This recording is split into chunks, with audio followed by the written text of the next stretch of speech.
ఇది చూడు. जितना पैसा तुम 1 महीने में कमाते हो ना, और 10 मिनट में कैसे बनाना है दिखाता हूँ। और ये है तू समय बात करता नहीं, सुन मेरी बात। यानी ये एआई एजेंट बनाया है और फिर यूएस बेस्ड जेंडर क्लिनिक को बेचा है और तुम भी कर सकते हो। अब देखो कैसे। सबसे पहले गूगल मैप्स में आके जेंडर क्लिनिक सर्च करो, यूएस के किसी भी लोग देखेगा। तुम वेबसाइट पे जाओ, उस वेबसाइट का लिंक कॉपी करो, उसे इस प्रॉम्प्ट ఒక కాల్ ఏజెంట్ ని 10 నిమిషాల్లో తయారు చేసేసి తీసుకెళ్లి డెంటిస్ట్లకి లక్షల్లో అమ్మేయచ్చా? ఆయన ఇంటెన్షన్ తో చెప్పారో తెలియదు కానీ ఇది నిజానికి పాసిబుల్ కాదు. ఇంకో చెప్తా, దానికి 2 రీజన్స్ ఉన్నాయి.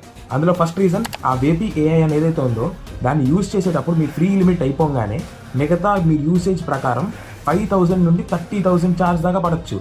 సెకండ్ రీజన్, మీరు ఇదంతా చేయాలంటే మొబైల్ నెంబర్ ఏపీఐ కావాలి. ఆ మొబైల్ నెంబర్ ఏపీఐకి ట్విలియో వాడారు అనుకోండి, మింటికి ఛార్జీలు పడిపోతాయి. పోనీ ఎంత ఇన్వెస్ట్మెంట్ పెట్టేశాక మీకు డబ్బులు వస్తాయా? ఇలా డెంటిస్ట్కి డెమో ఇవ్వగానే మీకు 1,00,000 చేతిలో పెట్టేస్తారా? పెట్టరు. ఒకవేళ మీరే డెంటిస్ట్ అనుకోండి, ఎవడో వచ్చి ఒక డెమో ఇచ్చాడు, మీకు నచ్చేసింది, బాగా బీభత్సంగా నచ్చేసింది, అయినా సరే మీరు వెంటనే 1,00,000 పెట్టరు. B2B బిజినెస్ అలా వర్క్ అవ్వదు. ఒక డెమో ఇవ్వగానే వెంటనే చేతిలో 1,00,000 పెట్టడం జరగదు.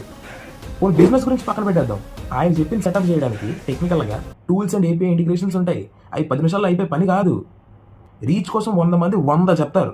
ఆ 100ని ఫాలో అయ్యే వాళ్ళు ఇంకో 100 ఉంటారు. కానీ అందులో ఎవరైతే ఏది రియలో, ఏది ఫేకో, ఏది స్కామో ఐడెంటిఫై చేసి కావాల్సిన ఇన్ఫర్మేషన్ లాగే వాళ్ళు స్టాండ్ అవుట్ అవుతారు. ఇలాంటి విషయాల్లో అప్డేట్ అవ్వండి లేదా అవుట్డేట్ అయిపోతారు. Follow for